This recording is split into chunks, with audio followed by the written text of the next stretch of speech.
ഈശംശേഖ സ്തുതിയായിരിക്കട്ടെ. എൻ്റെ ലൈഫിൽ ഞാൻ ഇങ്ങനെ ആൾക്കാരോട് ഒത്തിരി ഇങ്ങനെ അഭിപ്രായങ്ങൾ ചോദിക്കുന്നൊരു വ്യക്തിയാട്ടോ. കാരണം എൻ്റെ കറക്റ്റായിട്ടൊരു തീരുമാനം എടുക്കേണ്ടത് എങ്ങനെയാണെന്ന് എനിക്ക് ചിലപ്പോൾ അറിയില്ല.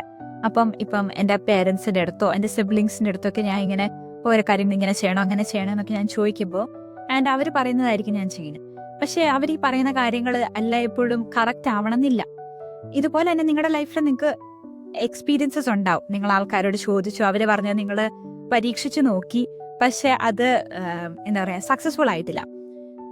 നമ്മളില്ലേ ചോദിക്കേണ്ട ഒരാളുടെ അടുത്ത് നമ്മൾ ശരിക്കും ചോദിക്കുവാണെങ്കിൽ ആ വ്യക്തി പറയുന്ന അഭിപ്രായങ്ങൾ, ആ വ്യക്തി പറയുന്ന എന്താ പറയുക ഡിസിഷൻസ്, നമുക്ക് പറയുന്ന അഭിപ്രായങ്ങൾ ഒരിക്കലും തെറ്റിപ്പോയില്ല. ആ വ്യക്തി ആരാന്ന് പറയും? പരിശുദ്ധാത്മാവാണ്. ഈ പരിശുദ്ധാത്മാവിന്റെ ഒരു ദാനമുണ്ട്, ആലോചന എന്ന് പറയുന്നത്. അതായത് നമ്മൾ പരിശുദ്ധാത്മാവിനോട് എന്ത് ചോദിച്ചാലും പരിശുദ്ധാത്മാവ് നമുക്ക് എന്താണോ വേണ്ടതെന്ന് പരിശുദ്ധാത്മാവിനെ നന്നായിട്ട് അറിയും. അതനുസരിച്ച് നമ്മളോട് ഉത്തരം തരും. എന്നിട്ട് അത് നമ്മുടെ ലൈഫിൽ നമ്മൾ ചെയ്തു കഴിഞ്ഞാൽ എല്ലാം സ്മൂത്ത് ആയിട്ട് പോകും.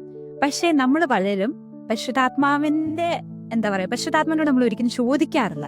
നമ്മുടെ ലൈഫിൽ ചിലപ്പോൾ നമ്മൾ മനുഷ്യരുടെ അഭിപ്രായങ്ങളും ചിലപ്പോൾ നമ്മുടെ തന്നെ അഭിപ്രായങ്ങൾക്കായിരിക്കും കൂടുതൽ ഇമ്പോർട്ടൻസ് കൊടുക്കുന്നത്. പക്ഷെ നമ്മൾ എപ്പോൾ പരിശുദ്ധാത്മാവ് എന്ത് പറയുന്നു ചോദിച്ച് പരിശുദ്ധാത്മാവിന്റെ അടുത്ത് പോയി കഴിഞ്ഞു, പരിശുദ്ധാത്മ ഉറപ്പായിട്ട് നമ്മളോട് പറഞ്ഞു തരും. പക്ഷെ അതിനില്ലേ, നമുക്ക് ആദ്യം പരിശുദ്ധാത്മായിട്ടുള്ള ഒരു ബന്ധം വേണം. നമ്മൾക്ക് നമുക്ക് അറിയില്ലാത്തൊരു വ്യക്തിയുടെ അടുത്ത് പോയി നമ്മൾ എന്തെങ്കിലും ചോദിച്ചു കഴിഞ്ഞാൽ ആ വ്യക്തി നമ്മുടെ അടുത്ത് കറക്റ്റായിട്ട് പറഞ്ഞു തരില്ല. കാരണം ആ വ്യക്തിക്ക് നമ്മളെ അറിയില്ല, നമുക്ക് ആ വ്യക്തിയെ അറിയില്ല. ആ വ്യക്തിക്ക് നമ്മുടെ ലൈഫിനെ കുറിച്ചൊന്നും അറിയില്ലാത്തതുകൊണ്ട് നമ്മൾ അവർ പറയുന്ന കാര്യങ്ങളൊന്നും വിശ്വസിക്കില്ല.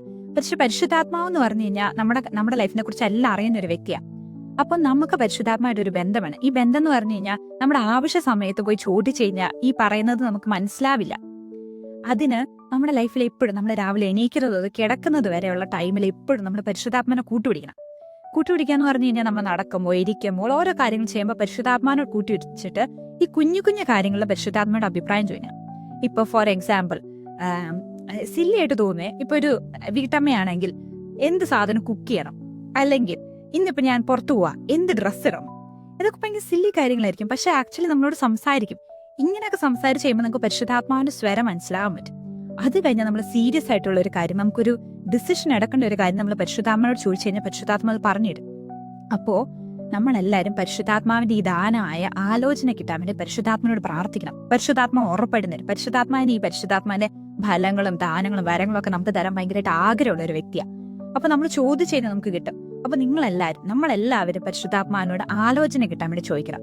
ആൻഡ് കൂടുതൽ പരിശുദ്ധാത്മാവിനെ സ്നേഹിച്ച് ഈശോയെ സ്നേഹിച്ച് നമുക്ക് വളരാം. Praise God.